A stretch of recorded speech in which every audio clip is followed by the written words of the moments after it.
for the prodigal. Verse 20. And he arose and came to the father.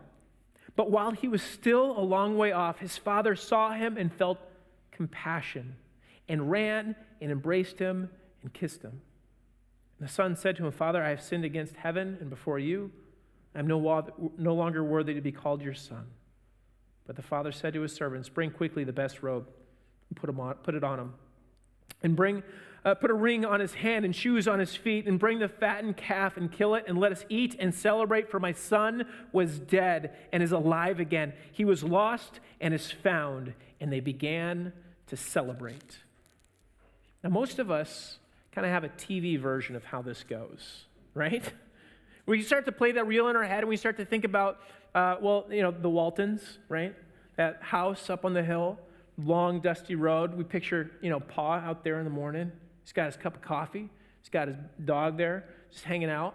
Morning paper, he sees a shadowy figure off in the distance. He says, Ma, bring my binoculars, right? And he looks out there, and he goes, now fetch me my boots. That's my son, right? And he puts on his boots, and he runs down the hill, and he embraces him.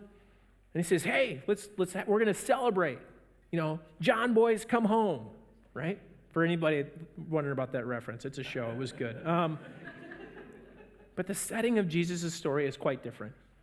Families did not live in isolated houses like we do today. Not even the farmers in Jesus' day. They would have lived in a complex of homes where they would have been together, known as insulas.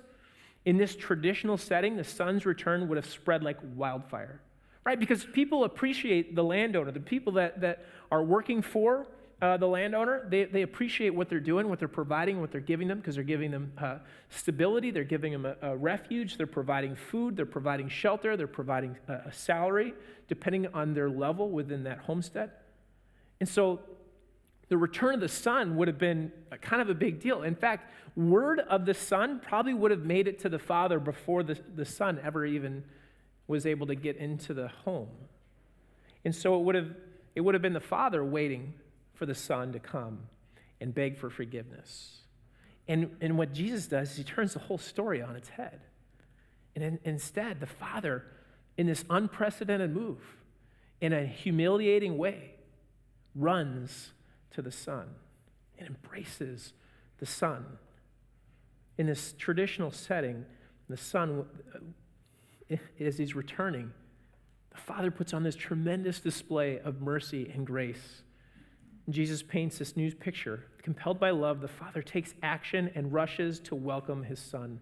In an unprecedented act of grace and mercy, the father humiliates himself to the community by running and embracing the son.